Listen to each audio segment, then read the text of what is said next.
a Mr. Nightmare video because I haven't seen a Mr. Nightmare video in a little bit. So this one is called 3 Nightmarish Zoom Call Horror Stories, of course by Mr. Nightmare. And this one should probably hit a bit close to home because I basically have Zoom calls on the daily at this point because I'm in college, all online, fully remote. And therefore I have Zoom calls a lot. So this is I had 2 Zoom calls today. I was up at like 8:30 and yeah, I'm tired. So if you guys see me yawning and stuff like that, that's why I didn't get the best sleep. I went to bed early, but of course I never get the best sleep. Actually, that's a lie, I do. But it's not last night. Anyway guys, so 3 Nightmarish Zoom calls. So, I'm assuming someone hacked into it or something, which of course that's what I'm going to be thinking about now during my Zoom calls. I have one, I believe, tomorrow at 3 o'clock p.m., so just under a day after watching this video, a day later I'm going to have to be on a Zoom call, so hopefully nothing too scary happens here, but let's see what happens. I thought it'd be fun though. It was a retry, and something. I forgot what else was, sad or something. I don't know. Except no, I don't know. It was sometime in April, peak Corona time in my state. Quarantining and lockdown were still in effect. There was nothing to do on Friday and Saturday nights besides Zoom calls with your friends. It was like a week after I finally hopped on the wave. I used to jump on a Zoom call with my 4 friends: Ashley, Haley, Sylvia, and Alexa. Okay. It was a Friday night, and it was supposed to be our little Zoom drinking party. We were going to be playing drinking games and just staying up until the early hours of the morning. Okay. Ashley shared the link to join the Zoom call in our iMessage group chat. We joined one at a time. First Ashley, then me, then Haley and Sylvia. Okay. It seemed they were all on their laptops. I was the only one on my phone, so I switched to my laptop as well. Okay. It took a little while for Alexa to finally join, but when she joined, her screen was black. Sus. We all joked around, chanting Alexa's name and whatever, asking her what's up with her webcam. She started typing into the text chat of the Zoom call, saying she didn't know what was wrong with her webcam and microphone, that it said both were offline. We continued to joke around about it, but also tried helping her, though we didn't really know how to be of much assistance with that. Eventually she typed in the chat, "BRB, I'm gonna go try to figure this out." Just try So turning we your all laptop went on and into off. our drinking and just chatting on Or our video off chat, and on. while we figured Alexa was doing whatever to try to fix her computer. Okay. But something randomly happened sometime into our call. Something completely unexpected that kind of scarred all of us.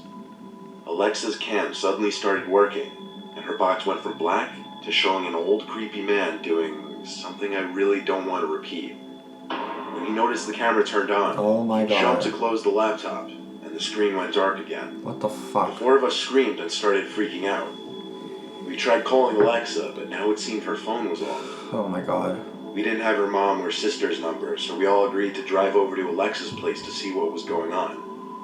Her mom answered the door in her robe, looking concerned. We asked her if Alexa was home. She said yes and called her down.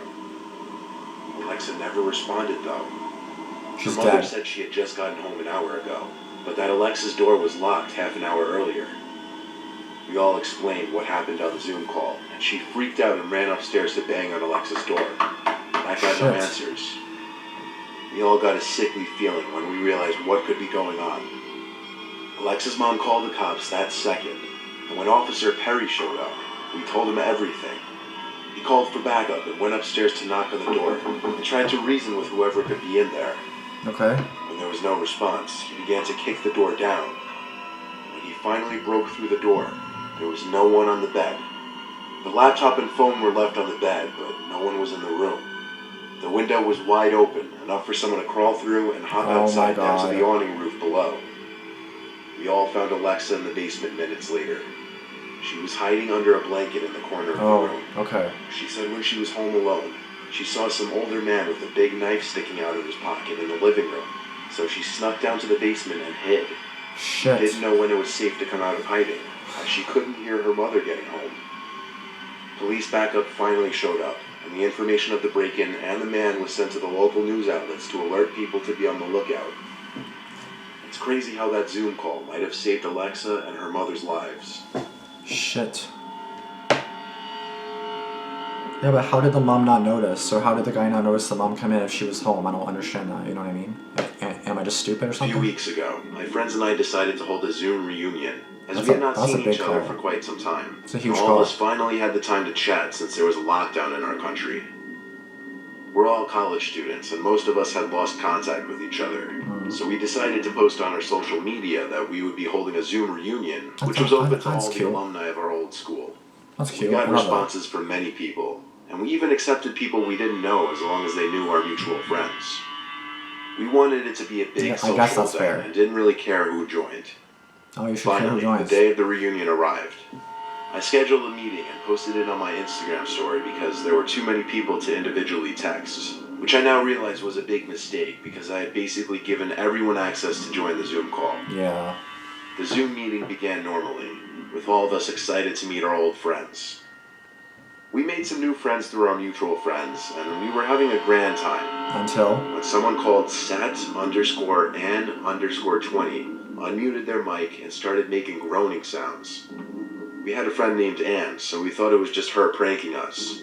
We texted her to stop because it was getting annoying, but to our surprise she texted back apologizing because she hadn't attended the call due to prior engagements. We were surprised and asked this Ann person to open their video and show us their face or they would be removed from the meeting. They didn't show their face, so I removed them from the meeting. There you go. The Zoom call resumed and we were all joking about the incident. Yeah, they still have like the thing so they can still join back, right? My network strength became weak, and I had to leave the meeting. I joined back soon after, but SatAn20 had somehow taken the opportunity and re-entered the meeting in the few seconds that we unlocked it. This time they began to share their screen and displayed a video of a black tunnel on loop. We were terrified, and a lot of people were leaving the meeting because of it, but my friends and I were determined to find the person who was destroying our reunion. Yeah. We constantly tried to remove them from the meeting, but the second my friend's network connection weakened, somehow the SatAn20 person became the host. There was nothing we could do now. Oh my god. The account was still playing the video on loop and chanting something in a strange language. On loop? Is that what I mean? We could have left the meeting, but really wanted to know who was disrupting it. Exactly. Suddenly, the video stopped, and SatAn20 started talking in a distorted voice about how my brother Rat had completed the ritual, attained salvation, and we could take their help and do the same too. Here's the thing. I had a twin brother who died before birth. My parents had wanted to name him Rav. They told me when I was very young about his prenatal death and begged me to never talk about him. Only my grandparents and parents knew about him, as the subject was too painful to disclose to others. I had always wanted a twin. Blaming myself for his death, I never told anyone about him. Soon after, we had moved to a new city. I was certain that the only people who knew about my brother in the city were my parents. I had not told even my best friends about him. I had no idea how this SatAn20 person knew about him. They truly had no way of knowing that I knew about. With shaking hands, and now without a doubt convinced that this was a supernatural occurrence, I wordlessly exited the meeting. That's terrifying. I do not know what happened afterwards. I didn't respond to my friends' texts and have since not talked to them. To this day, I know this is an experience I will not soon forget. Shit, eh? I don't even know how to explain that. Like, that's just fucked. So it's like the spirit was on the call, but it's like, how do you even... In April of this year, my school had made a virtual classroom thing where we would do all of our assignments online on websites like Google Classroom and whatnot. They also told us about a new tool called Zoom, where students and teachers can all have a virtual meeting to talk about schoolwork and stuff. Well, one day in May, after I finished my assignments, my dad went out on a night shift at his job. Yeah. So it was only my mom and my mom was asleep. I called my friends, and we all agreed to try a Zoom call out with each other to catch up on how everyone has been. And it also eventually ended with us playing some console games like Call of Duty. Okay. At one point, around 10 p.m., we were playing Modern Warfare, and all of a sudden, one of my friends, who I'll call Jack for privacy reasons, suddenly told me that he saw a very sudden blurred movement behind me in my room. But he wasn't sure because my lights were off, and the only light was from the TV. That's fucking sus, and you better I have a somewhat small room with only my bed, a drawer next to my bed, a closet in the left corner of the room, and my TV in the front. That's when I noticed that my pillow was on the floor. I went over to pick it up, and I just dismissed it, thinking it accidentally fell. No, or it did not accidentally fall. So I just went back to play Put with two my and two friends. together. About 10 minutes pass by, and Jack once again says he swears he sees movement behind me in my room. Stop. When I turned around, I saw that the pillow had fallen again in the exact same spot. This time I became anxious because I knew 100% I put the pillow in a place that it couldn't possibly fall without someone or something moving it. I bend down slowly to pick it up, and then I hear Jack scream. I put the pillow on the bed and rush over to my laptop sitting on my chair to ask him what was wrong. All he said was to look under my bed. Shit, I knew it was under the bed. I saw two glowing eyes which were lit up by the TV screen. Once the person realized that I saw them, they immediately jumped out and tried to grab me. I instinctively swung my arm at their head. I hit him right in the nose. He looked to be at least 45 and had long, dry, straight hair that looked like it hadn't been cut or washed in at least a year. The fuck? He had a scratchy-looking beard and was a very skinny but tall guy. Go away. To be about 6'3". The fuck you doing under my bed? He fell onto my bed and I could see his nose was bleeding. So I took my chance and ran to my mom's room and locked the door. I could hear his footsteps stomping through the house, coming towards the room, so I immediately told my mom to call the police, despite her groggily shouting at me to tell her what was happening. She called the cops, and by then I could hear his footsteps as he was going from room to room to find where I went. When he came to the room we were in, he tried the handle, and when he saw it was locked, he knew we were in the room. But he didn't bang on the door like I thought he would. Instead, I heard a small chuckle, and then I looked under the little crack under the door, and I could see his feet standing there. Hold on. As soon as I looked under, he looked through the crack as well, and I could see his bloodshot eye. I also saw a couple drops of blood on the floor, and then on the other side of the door, I heard "You'll pay for that" in a psychotic, high-pitched, childish voice. Shit. When I backed away, he screamed like a madman and started banging on the door over and over. Shit. I started covering my ears, trying to shut the sound out. I felt my insides like move for a second. Just then, we hear the sirens outside, but the man doesn't stop banging and shouting. Good, get him The arrested. police knock on the door, and when they hear the man, they immediately knock the door down and come in, literally like something from a movie. I heard the man stop. I thought the police already got him.